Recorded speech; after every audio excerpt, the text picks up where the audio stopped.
want to welcome our esteemed guests here today. I want to start off by thanking Manatee Performing Arts Center for hosting this really important film and screening. So if we can all give a round of applause to Manatee Performing Arts. I also want to thank our sponsors. Without them, we couldn't make this possible. So I'd like to give a big shout out to the Manatee Sheriff's Office, the Palmetto and Bradenton Police Departments, Centerstone Behavioral Health, Healthy Teens Coalition, and let's give it up for the Kiwanis Club of Bradenton for sponsoring today's lunch.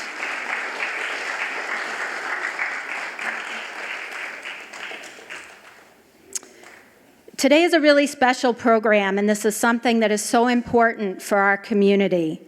The threat of fentanyl in recent years has emerged, claiming lives and devastating communities here in Manatee and Sarasota counties and across the nation.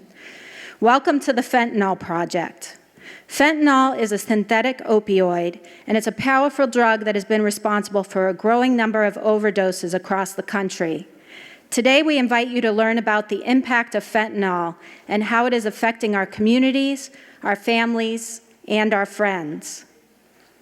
Even a small amount of fentanyl can be deadly. Through the viewing of today's documentary, the aim is to educate, raise awareness, and empower our youth to make informed choices when faced with peer pressure or risky situations. Knowledge is power, and together we can combat this crisis. So join me in watching this film, which will be followed by a Q&A with our panel. Thank you.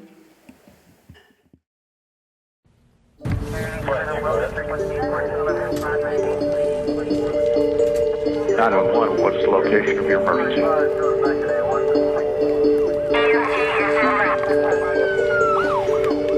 Transport is on the way.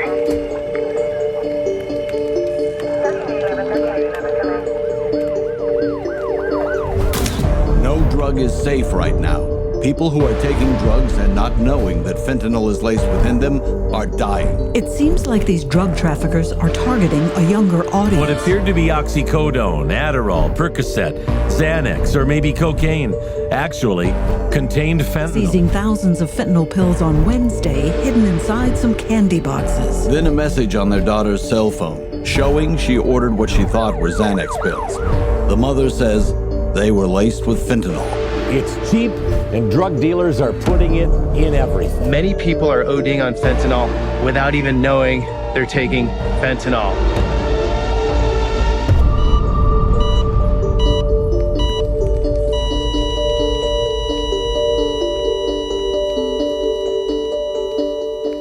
I used to watch the TV program with the mother with an 8x10 and saying, you know, my child died, and I did. And I would say, oh, it's so awful, that's so awful. But repeatedly, that, you know, it became almost routine. I'm going to use the word routine, that you would see a mother on the TV news, but you never think it's going to be me. That I'll stand and hold an 8x10 and say, you know, this is my child that it happened to. You know, that's not going to happen in Sarasota, Manatee County. Oh, no. You don't think in this little bedroom community that we have that stuff is here, and it's here. And if it's here, it's everywhere. Then it's only a matter of time before it's you. This is a game changer in terms of drugs that I've seen in almost 40 years in law enforcement. People that are being exposed to this are members of our community. Overdose calls of people that I grew up with, that I knew, that I just probably had spoken to, and now I'm at their home and they're deceased on the floor from fentanyl. Fentanyl comes in everything you can imagine, from where it looks like candy as a pressed pill to they're selling it as cocaine. I can tell you, as law enforcement, we are proactively stopping people on a daily basis with fentanyl. Something I never thought in a million years I'd be going through. I never thought that any of my kids would pass away, and I thought he was going to eventually settle down, get married, and have kids. And we know that there's a group of people who try it for the first time and die. Fentanyl is a synthetic opioid, and it's 100 times stronger than morphine. So like in my 34-year career, I've not seen any other drug that's had the devastating consequences that fentanyl has, and then adding other derivatives to that has made it even more dangerous. A significant amount of folks have overdosed and died here in Sarasota County. So you're hard-pressed to find a community that hasn't dealt with fentanyl. It's here, it's in the city, it's in the county, it's in the state, it's in the country. Let's address it.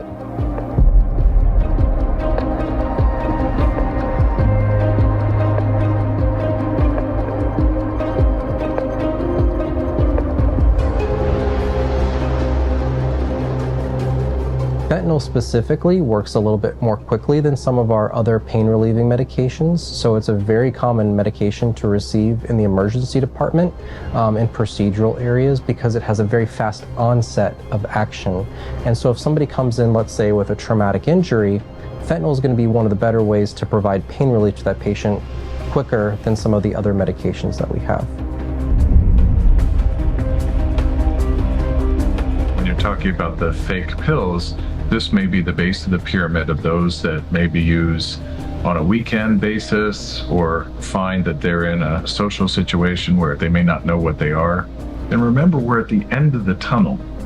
So what we can say for sure is that many people every single day in our community use fentanyl. For the most part, their intention was not to use fentanyl, so it's an accidental overdose. You have the potential of someone in school who may be taking a pill from someone they know, but what they don't realize is if they're laced with fentanyl, potentially lead to your death. I am Nicolette's mother. She was my youngest. This is my oldest, this is my middle, and Nicoletta Rico was my baby. We always just referred to her as the baby because it was just Brittany, Matthew, and the baby. Because then she got 12 and 16 and 18 and 20 and 24 and just stuck. She was always the baby. The world for people like that, it's a dangerous place out there.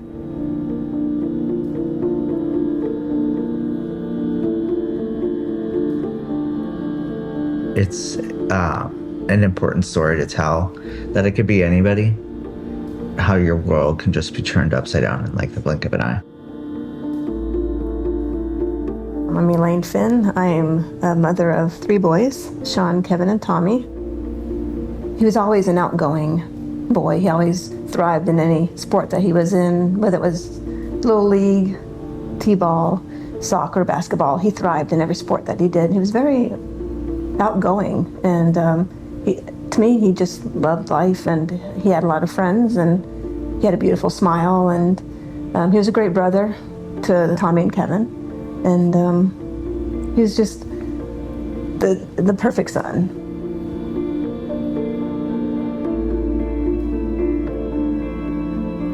It was at age 22 when I noticed that there was a problem. Something was not right. And I would ask him, "Are you okay?" He'd always tell me, "Mom, I'm fine. I'm fine. Don't worry about me. I'm fine." I'm like, no, I can tell something's wrong. I think it started with the Xanax, just trying maybe a couple Xanax and not realizing that he has a problem and continuing to almost eat them like candies. Kind of clouded his mind to make him feel as if he didn't have a problem mentally, physically, and stuff like that. He was really good with, understanding Bitcoin and the dark web and finding those websites that allow for shipping of drug purchases. I know one time I saw his Xanax bottle and it was from Mexico or from some Spanish company because it was, Spanish pharmacy all over it. Because fentanyl is inexpensive, cheap, and it doesn't take up a lot of space, it has kind of become the drug for a lot of the cartel. A small amount is so potent, not compared to like other drugs. I mean, we're talking granulars. That's how potent this drug is. It just, for their bottom line, it makes more sense. Countries like China send a lot of the precursors to fentanyl to Mexico. The cartels get involved. And then once it crosses the border, we have these interstate corridors that the drug is certainly distributed and travels on.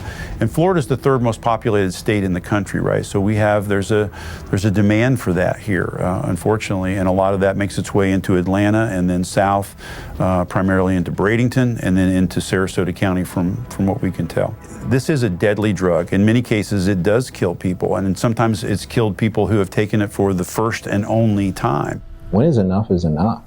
Hundreds of thousands of people are dying every year from fentanyl. It needs to stop.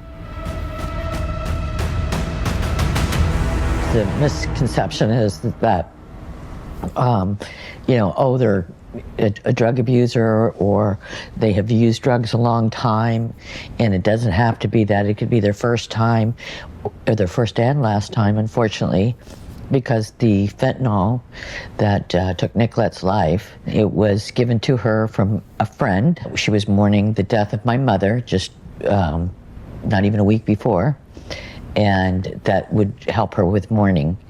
And in that fentanyl pill was 7 nanograms per liter of fentanyl, and 2 is deadly to a man. So more than 3 times the lethal amount of fentanyl was found in her body. She thought it was a Xanax, and it wasn't. It was just pure fentanyl. They make Xanax or Adderall identical, right, in these fake pills, and then they lace them with the fentanyl. And the reasons they do this is so that people can carry them on their person, and if they were ever stopped by law enforcement, they would say, hey, let me see your prescription bottle, here it is. They look at it. There's certain numbers that are on Xanax bars, we call them, on Adderall, so that we can look them up. If you took an Adderall, a fake one next to a real one, you would never know the difference. They're actually dealing that Adderall. They're actually selling that Adderall, which isn't really Adderall, it's fentanyl. A lot of times this comes across our border looking like children's candy. In a worst case scenario, in some cases it's actually stamped similar to a legally prescribed narcotic. So this is the one drug I would say, if you don't know what you're ingesting in your body and it looks like a piece of candy or it looks like a pill, and you didn't get it directly from your practitioner or from your pharmacist, you should not take that.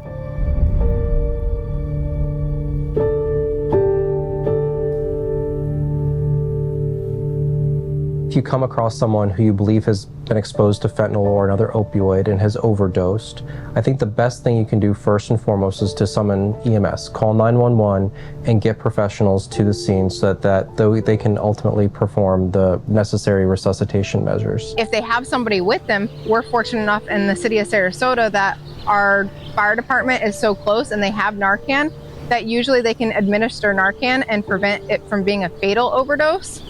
But if they're not with anybody and nobody sees them overdosing, nobody's there to seek help. So if they're not found in a reasonable amount of time before their body shuts down, that's when we get a fatality out of it.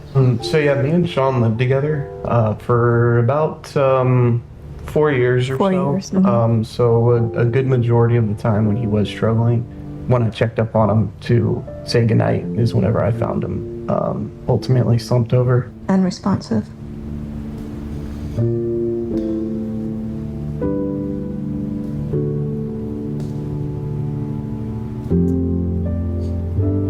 It was Kevin did CPR on him while his girlfriend Taylor was on the phone with the paramedics to instruct him on how to help him. And it was too late. He was already gone.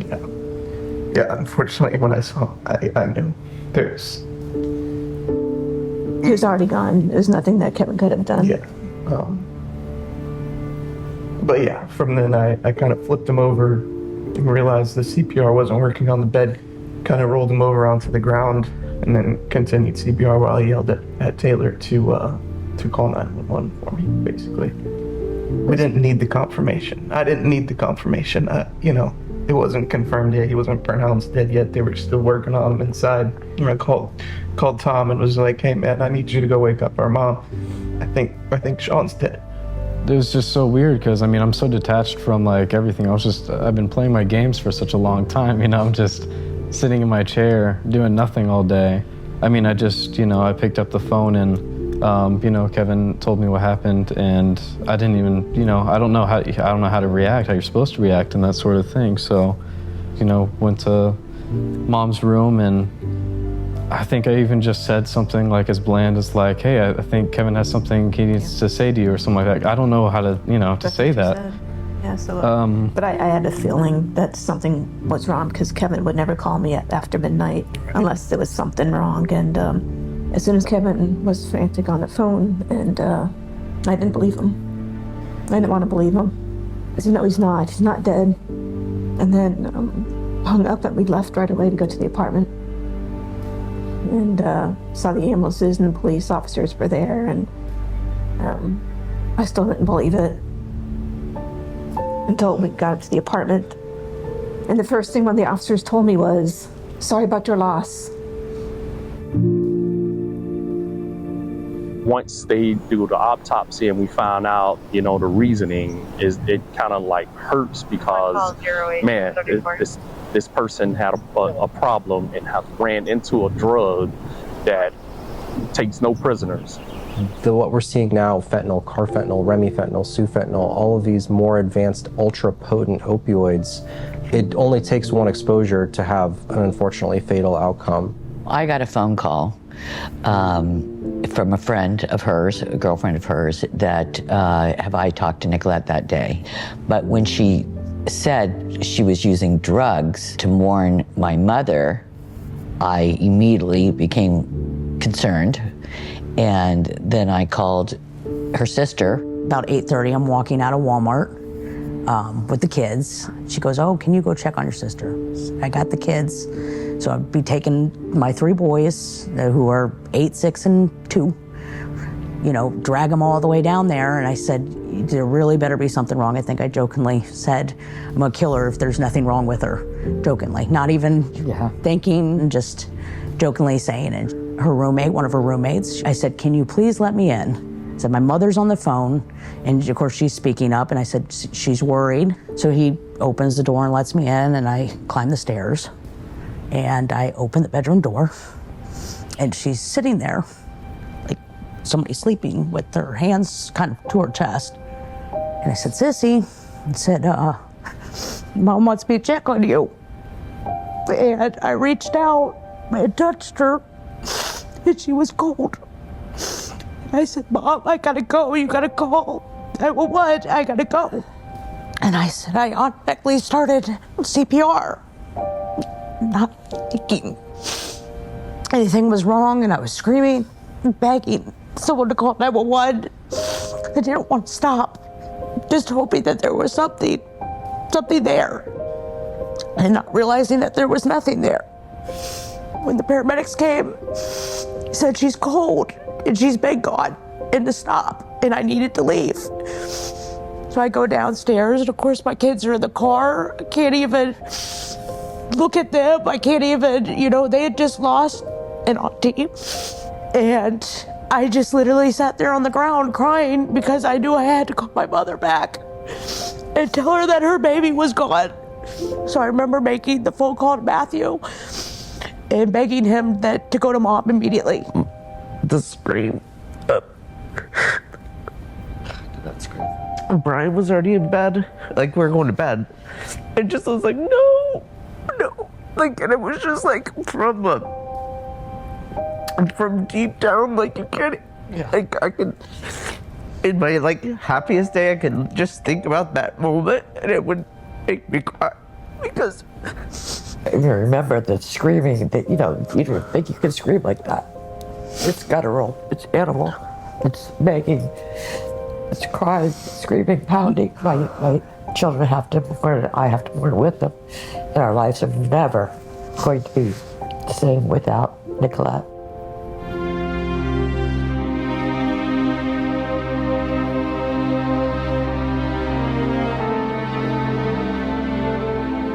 We have a homicide detective currently working on her case.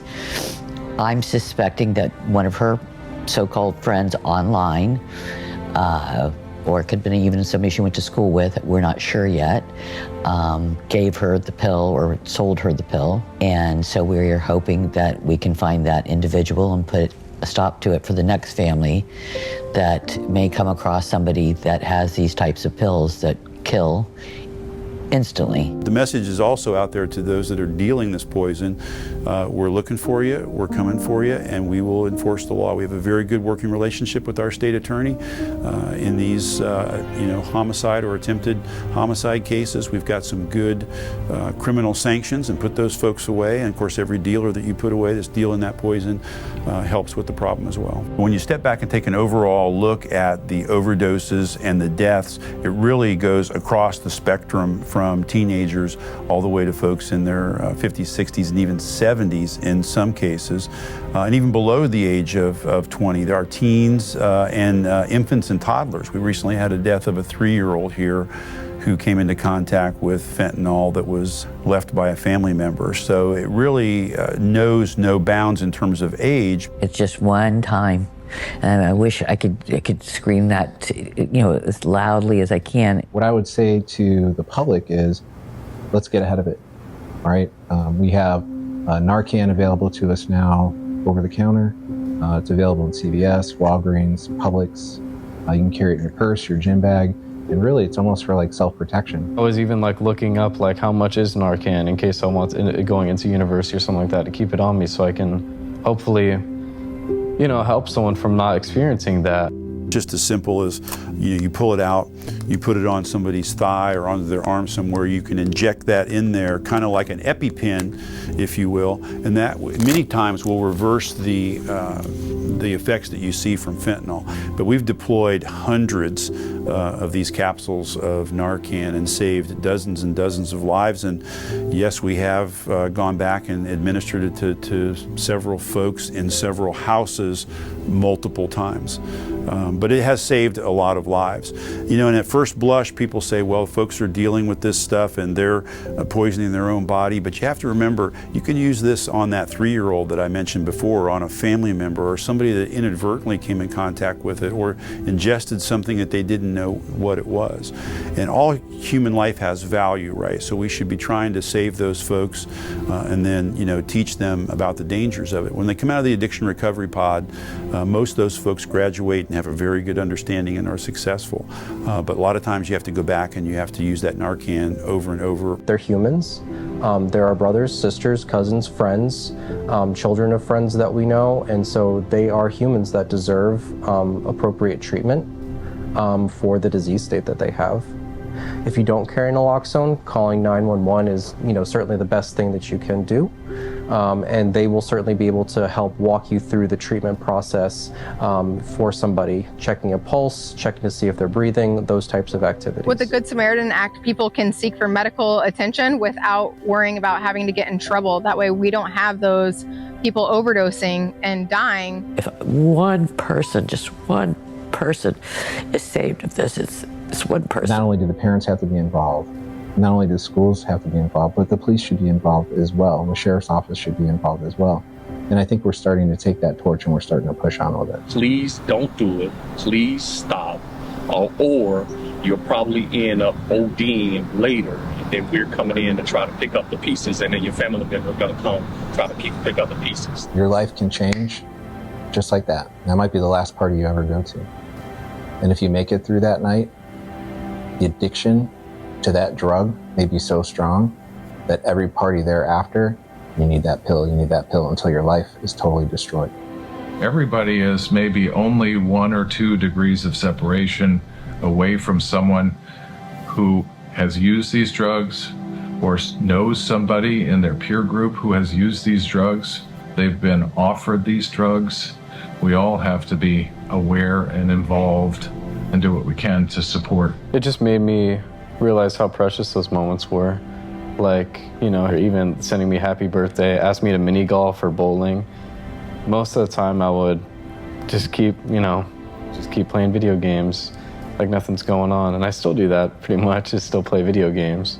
But, it made me realize just how important each of those little moments and those little checkups and everything of just wanting to be there for someone. When we went most recently running, we met in the park, and we both were in our cars. We were talking on the phone the whole way there, and it started torrential downpouring. And we said, "Why don't we just go and run in the rain?" And she's like, "I mean, I'm down." We got out of the car, we're just running in the rain. So it was like, just laughing, and then we'd stop and be like, "Oh my gosh, this is just so beautiful." Just water and the rain coming down, laughing and laughing and laughing and laughing. This is not a problem that one sheriff or one chief of police or one jurisdiction is going to solve. We're all going to have to come together. It could be one, it could be 10,000, but if we're saving one person's life doing this, then this is well worth the little bit of time that we're putting into it right now. So it makes me not want to take everything for granted, for sure. It just makes you realize that it could be tomorrow, where you never know. Well, we dream about her every day. But I think we all just want her back.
Thank you all for your attention to watch this film. I realized as we were partway through that we didn't come quite prepared. We should have brought tissues for everyone.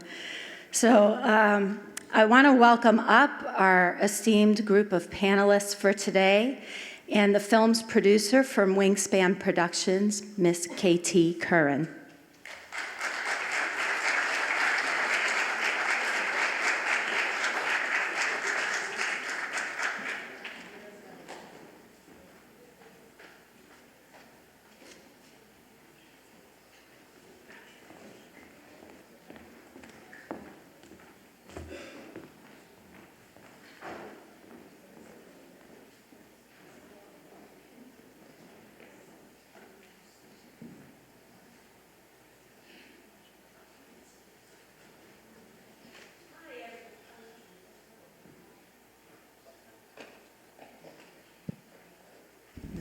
Hello. Hi, everybody. I'm K.T. Curran. I'm the director of the Fentanyl Project. I want to first of all thank you all, the Kiwanis Club, the Boys and Girls Club, Dawn Stanhope and her wonderful staff who organized this amazing event today, Manatee Performing Arts Center, and also all the great members of the Boys and Girls Club. We are so thrilled to have you here watching the film today, and we cannot wait. I cannot wait to hear what you thought about the film and have a conversation with you about what you just saw, because I made it for you. I made it for the young people of our community.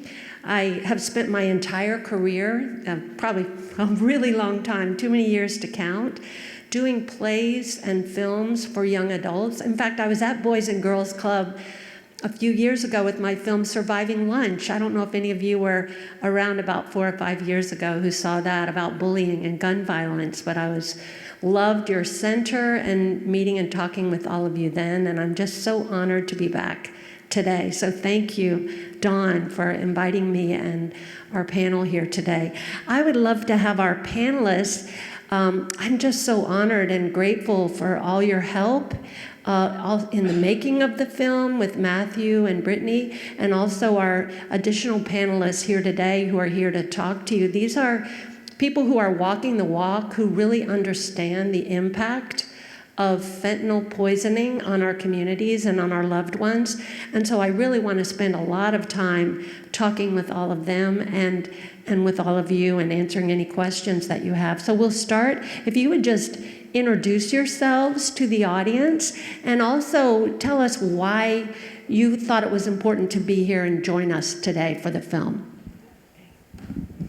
Hi, everyone. I'm Captain Sally Stanley with the Manatee County Sheriff's Office, and I actually oversee our Special Investigations Division, which is our narcotics division. So it's a big honor for me to be here today, and it's extremely important for me to be here to share any information I can with not only the Boys and Girls Clubs, but with community members to see if we can all come together and try to do something about this huge problem that is ravishing not only the country, but our communities. Hi, my name is Allie Bergman. I am a certified prevention professional and the executive director of North River Prevention Partners. And so my whole career right now is all about preventing drug use, substance abuse, and all the dangers that come with it. It's my favorite quote, and it's what drives my work every day, is that it is easier to build strong children than to repair broken men, by Frederick Douglass. And that is very, very true. And when I'm looking at all of your beautiful shining faces, I know that the work that we're doing up here every day is definitely worth it. Hi, good afternoon. My name is Dr. Janet Taylor. I'm a psychiatrist at Centerstone Behavioral Health and have been working with individuals who are addicted to substances, working with families, working with individuals who have trauma, my whole career. And thank you, KT, and the families for telling their story, because, you know, as Sheriff Hoffman said, one pill can kill. And I think what each and every one of you as young people should know is that whatever pain or trauma that you have, there is someone who can help you. And like you, not just for the young people, but in the audience, you should never take a pill that has not been prescribed to you by your doctor. Never, ever, ever, ever. And for parents in the audience, one of the first places that our young people are getting medication is from your own medicine cabinets and your own pocketbooks. So it is a huge problem. It's preventable. I worked in the MAT clinic, which is the medication assisted therapy, treating people who are addicted to opiates and alcohol. But if we never had individuals who were never addicted, I'd be glad to be out of a job. But unfortunately, that's not the case. So know that there's always help. And to get it, another point, at Centerstone, we give out Narcan for free. So people should know that. So thanks. My name is Brittany Hanchey, and as you saw, my sister was Nicolette. The reason why we come out here and talk is because we want you to see the impact, that it's just not you you're hurting, it's just not you that's affected by it. It's a whole chain of events. It's a whole family that literally was flipped upside down and lost a very important piece of its puzzle. So we come out here and talk, wanting you to know that it's just not you, you're not alone, that there are people that care, there are people that you could talk to. We spoke every day, and I wish you would have reached out, because this would have been a completely different situation than what we're currently going through. Thank you. My name is Matt, and I'm Nicolette's brother, and I felt it was so important to tell this story so that some families didn't have to go through this, and to bring knowledge to the topic of the issues. We're going to come back to our panel in just a moment, but I'd like to start with all of you, particularly the students. Do you have any questions or comments for the panel now that you've met them that you would like to ask or that you would like to tell us right off the bat? Yes, right here. If we purchase Narcan like in store, do you have orders? That is such a great question. Janet, do you want to take that? And also, she did say that they give Narcan away for free at Centerstone. Where is Centerstone? So we have a lot of locations. There's one not far from here on 6th and 1st. We have 2 in Manatee County, have 3 in Sarasota. That's really a good question. I would think that, I don't want to answer wrongly, maybe somebody knows. Oh, sorry. So the question was, and what's your name? Raina? Raina asked the question, if you purchase Narcan in a store, do you need ID? And I would probably say, and maybe you know, but maybe someone with a phone could Google that right away. I would say probably you do, but at the same time, Centerstone's probably not the only community service that gives away Narcan, and most people should have Narcan in their homes. And the other thing, Narcan does have expiration dates, so look at that. But you probably do. I would imagine you do. To clarify, thank you, Narcan is a nasal spray now for the general public, and it can reverse an overdose. Sometimes it takes several doses. I was just down in Fort Myers, and there was someone overdosing outside of a rehab center, and he needed 7 doses of Narcan to bring him back. And also, if the fentanyl is mixed with other drugs like xylazine, it is not always effective. But it can, and that is why our numbers are going down, not that people are using fentanyl less, but they're using Narcan more. So it's something to really be aware of. That's a wonderful question. And do your officers carry Narcan as well? Yes, every single officer is equipped with Narcan. So anything you want to add about that? In regards to, we're averaging about 60 overdoses a month at the Manatee County Sheriff's Office. So 60 a month. 60 a month with only, right now we're averaging. That's like 2 a day, average. Average 2 a day. 5 to 6 deaths a month compared to back in 2015, 2016 when we were having 20 to 30 deaths a month. So out of those 60, majority of the time our officers do respond. Well, they respond to every single overdose, but they're there a lot of the times first. So they're using their Narcan every single day. Out of those 60, if we're saving probably, if we only have 1 or 2 die, a day, several officers are going through Narcan each and every day. Your officers are actively saving lives every single day in our community. Any other questions before we, yes?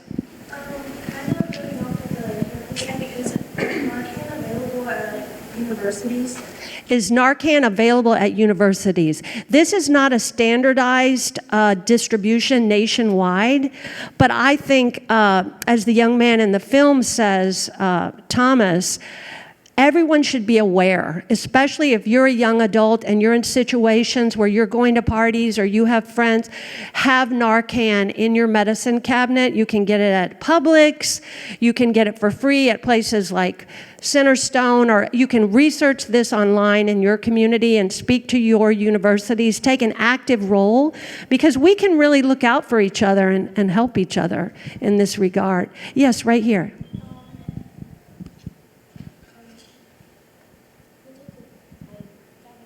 That's okay, we can come back. Yeah, for sure. Can I speak to the Yes, go ahead. So to answer your question about the universities, they don't. not in any widespread kind of a way or in any kind of a systematic way. And I know this because I have a child at a major university here in Florida and another one going. And so I made some phone calls. I wanted to make sure that my own children were aware of where to get Narcan or what to do in a situation, and the universities didn't have it.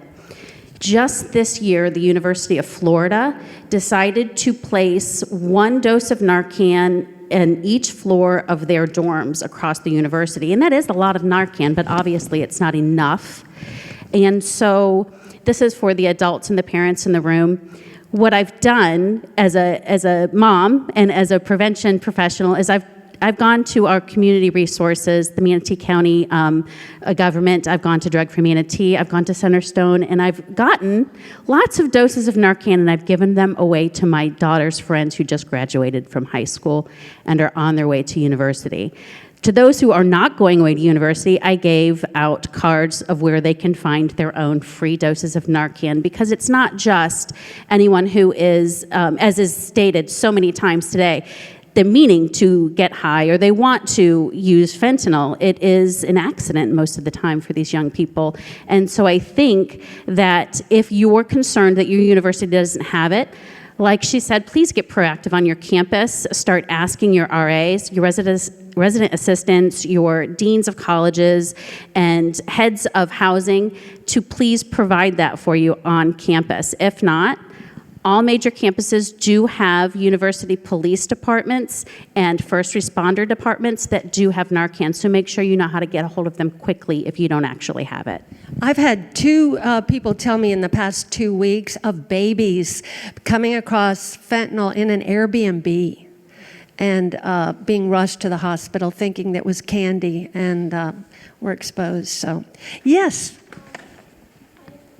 Yeah, big and loud.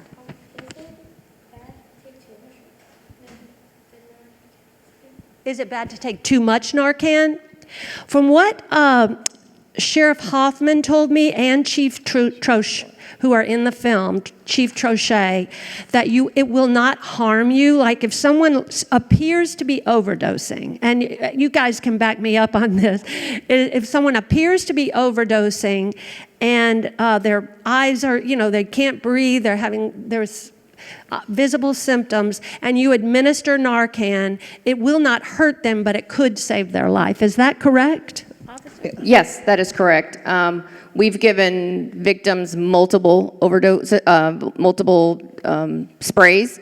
We've gone to 2 and 3 full spray bottles on one particular victim, and they had no side effect from the amount of Narcan that we gave them. Every medication has what's called a half-life, like how long it lasts in your body, and Narcan has a very, very, very short half-life. So multiple doses won't harm you but could save you. And the other thing, the film really focused a lot on pills, but understand if marijuana, anything you smoke, can also have some fentanyl in it, which really speaks to doing what? Not using anything. Yeah. Yeah, I was shocked to hear that it's also being put in marijuana, cocaine, and even candy, things like Tylenol, and this brings me to a big important question for you, officer, is everyone asks me, if fentanyl is so deadly, why are dealers putting it into fake things when they're killing their customers, so to speak? Because it's cheap, and it's all about the bottom line, dollar. So you can buy a kilogram of fentanyl for $10,000. A kilo of heroin will cost you roughly between $60,000 to $80,000. So the profit margin is there for them. Before 2017, they really didn't have any regulations on fentanyl, so drug dealers would carry large quantities, and there was not, the risk for them was greater, or I should say less. But it's all about the money, guys. So it's cheap. They can buy it off the dark web, and they mix it. Nothing is pure. If you buy, even now, marijuana, cocaine, heroin, everything is laced with fentanyl because they're mixing it to try to stretch their product out to make more money. So just remember that. Nothing is pure. So drugs have always been a dangerous enterprise to get involved with, but now it is different than it's ever been in any of our lifetimes, because they're putting fentanyl in all these various things, and that's where things have so changed. Yes. So, like you said, like when a person starts overdosing, the cops can get there like in a couple of minutes and still save them. Like, how long does it take for them to be overdosing for them to actually die? That's a great question. How long, once you've ingested fentanyl, before you actually can overdose and die? I know with Nicolette, she was eating a hamburger, and when you arrived, Brittany, she was still within holding minutes. it. She was in the halfway in a hamburger, and she was still in the eating position when I found her. So she died within minutes. So to still be in an eating position like you were eating a meal, and when I found her, she was still in that position. It was within minutes, and she had passed at 3 o'clock in the morning. I found her at 9 o'clock at night. Does anyone know any, Dr. I mean, Chen? I don't know. I mean, here's the thing, like with fentanyl, and it is cut, it depends on how pure it is. And also, how, our body, if you've used a number of times, your body can build up a tolerance and need more and more, which means sometimes, in my case, I'll have folks who have gone to rehab, and which means, they've been away from all street drugs, come out, have cravings, and what they used to take can kill them because their body's not used to it again. And I mean, the real take home is, like, if you have trauma and you have pain or feeling something, deal with it in a way that doesn't involve taking anything off the street that cannot help you. It's not about not staying away from, medication drugs, because if you're depressed or have bipolar or have anxiety, there are medications that are prescribed that can help you. But anytime somebody offers you something out of their pocket, or I can take this to make you feel good, like, you just have to say, it's not worth it. Like, I want to live. I think luckily there's a lot more information out now about trauma, mental health, depression, anxiety, stress, all these things that we didn't really have even 10 years ago. So I think that's a real benefit. And I love when you just are talking about running in the rain, Matt, with your sister, because it feels, doesn't it, when he talks about that, they're just laughing and running in the rain. How many of you have done that? It feels like such a release. It's wonderful. And like, there are ways that we can all look for to feel better in the moment and to reach out to the adults in your lives who can help you if you are dealing with trauma or depression or some of the issues that Dr. Taylor mentioned. Any other? Yes.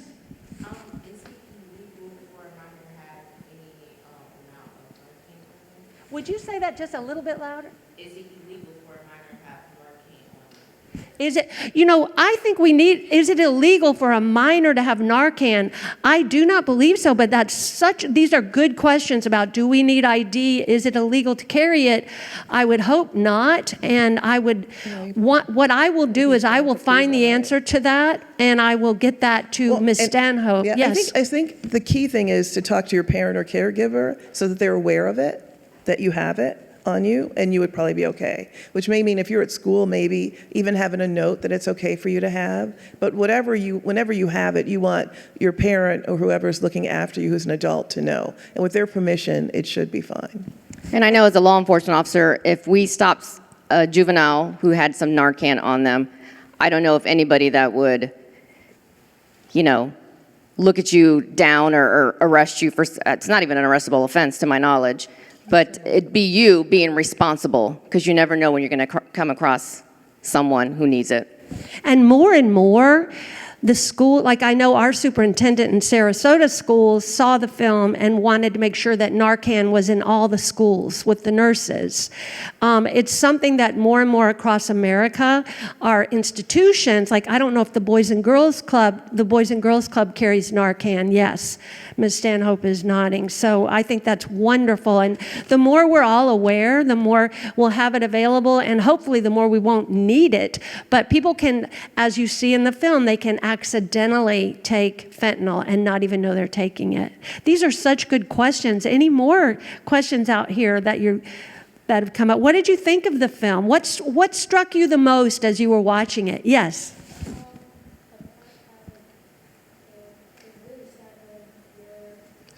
Their sister.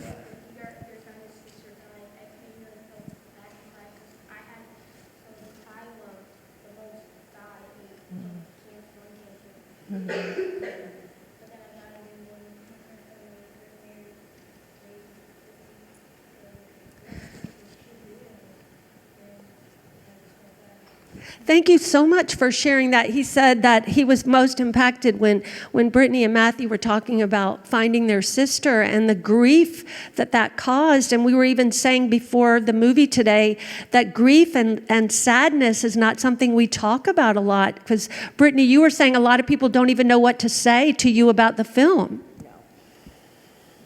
There's people that have watched it. I Facebook posted as soon as it went to PBS, and their reaction is, I don't even know what to say. Like, I don't know, I'm gonna like it on Facebook, and there's no like, there's no I'm sorry for your loss. You know, all these things become pointless when you watch something like that. You have no words. It's a hard thing to understand and a hard thing to feel for a lot of people, and to see it, and know that it's an actual person is a whole different experience. When you watch a movie and you have no connection, you get the disconnect. But when you see the face to that grief, it's a different experience, that you become a loss for words of what to say. And it's okay to talk about grief. That's my whole experience with this, is to talk about my grief. Because if I can stop one person to realize that they are, a cog in it, that you are not Superman, that it just literally, you can be that one person that it happens to. Oh, it's never gonna happen to me. My sister went through life, it's never gonna happen to me. It's easier to ask for forgiveness than permission, and we're sitting here today without her. So I just want people to understand that you are not Superman, that it can happen to anybody. It doesn't matter what your demographic is, it doesn't matter what background you came from, whether you're rich or poor, it has no standing whether, I don't have money to afford that type of drug. My sister didn't have anything. She rented a room. She was a roommate to somebody. It doesn't matter your demographic. You do not have to have a ton of money for something like this to happen. And that's what I want people to understand. You're not Superman.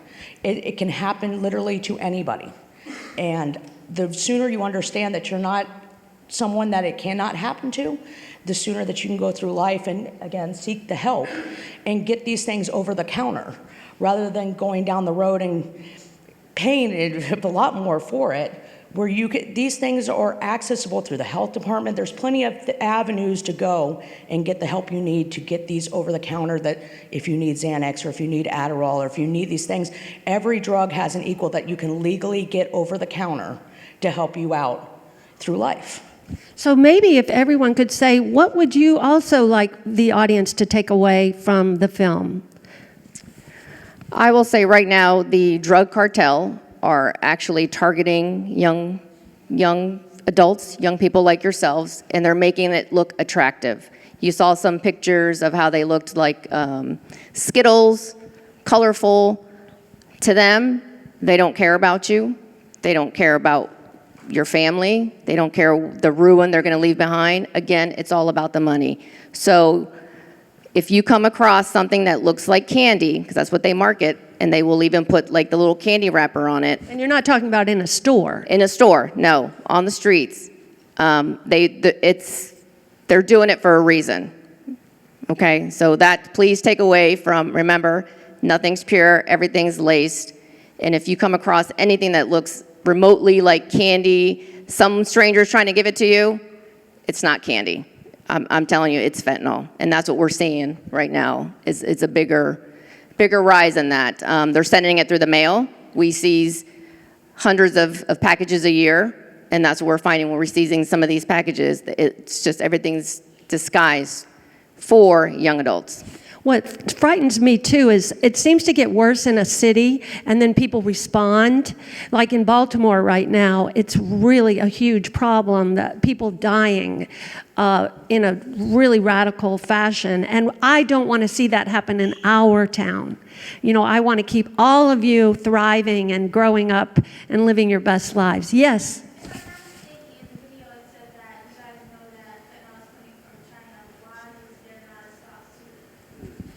That's a great question, too. They are actively trying to put a stop to it and it's a complicated thing because there's different routes. Like China doesn't ship it here, they ship it to Mexican cartels, which then makes it into pills, which then take it across the border. And Americans are buying the drugs that are coming across the border. So it's a whole line that's coming from different places it's like, have you heard the whack-a-mole phrase? It's like, stop it here, and then it pops up over here, and now it's coming over from this country. And so everyone is actively working and trying to figure out ways to stop where it's coming in. And also fentanyl in the hospital, which is really where it should be used, is a very, very potent way to alleviate pain. But it's it's what they're making that the products come from China and then are assembled in Mexico, assembled here too, that are really killing people. So again, you have to distinguish between medications that are prescribed and can make you feel better versus drugs and street drugs that are used and abused to change how you feel. But you have questions up at the Yes, top and that's there. such a great distinction because my mother, who had heart surgery, was given fentanyl. So if it's given to you by a doctor in a hospital for extreme pain, cancer, heart surgery, shredding your thumb in an accident, that kind of thing. Yes, a question in the back here. Yes. So I am going to get to Narcan, put it in my car. But if you come across someone, if someone has a heart attack and they're not overdosing on fentanyl, you give them Narcan, is that going to hurt them? No? It wouldn't hurt them, but I mean, obviously, the first thing you do before you do anything is call 911 so that you can get people there. But but it's not going to hurt them. But you don't want to necessarily have to diagnose somebody, right? And so calling 911, if you see, you know better than I do, drug paraphernalia or something to maybe indicate the person had an overdose. But again, you can't look at someone and tell who could have had an overdose because it's being abused across all ages. And the same level of intensity in Baltimore is here in Manatee and Sarasota too. It's here and it's prevalent. That gives me goosebumps Yeah. So the takeaways I would say is call 911, have Narcan on hand, and do not take pills from off the street. Those are 3 things we all can do. So yes, did you want to? Just wanted to make sure people in the back know we're going to do more. Oh, and we're going to do more conversation upstairs within the Kiwanis meeting, which I'm really looking forward to. Yes, we're not ignoring you, I promise. Yes, so we were going down. Oh, yes, another question. In the Yes. back, all the way in the back.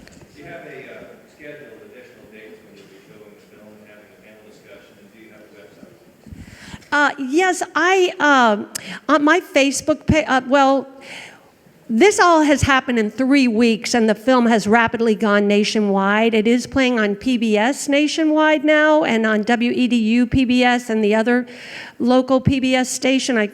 Is it WEDQ? I forget what. But WEDU or PBS.org, you can find the Fentanyl Project. I'm going to be sharing it with WETV, which is also, I didn't know we're going to be here today. So it's playing on closed circuit television in Charlotte County, and it's playing in rehab centers across America. So we're just trying to get the word out as fast as we can. And but yes, I think I do need to make a website because, as you can see, there's nothing like a panel presentation after the film where we can hear from you, and we can hear from you, and really have a dialogue because that's where change happens. So. So we were on you, I believe, on what would you like everyone to take away from? Well, I'd like y'all to know that today we're talking about fentanyl, and you mentioned the term whack-a-mole.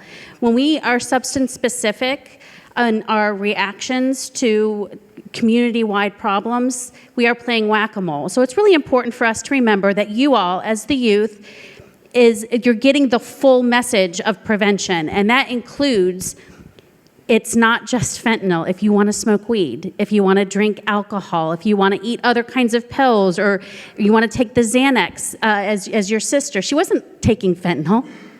Most of these people aren't taking fentanyl.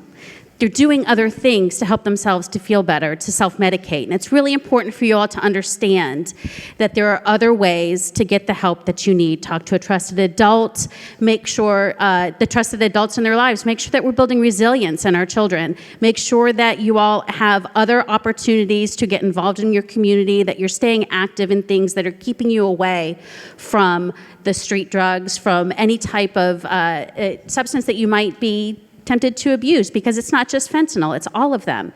And you're really important. You know, if you all don't make it, then we don't make it. That's what's so great about Boys and Girls Club. Really.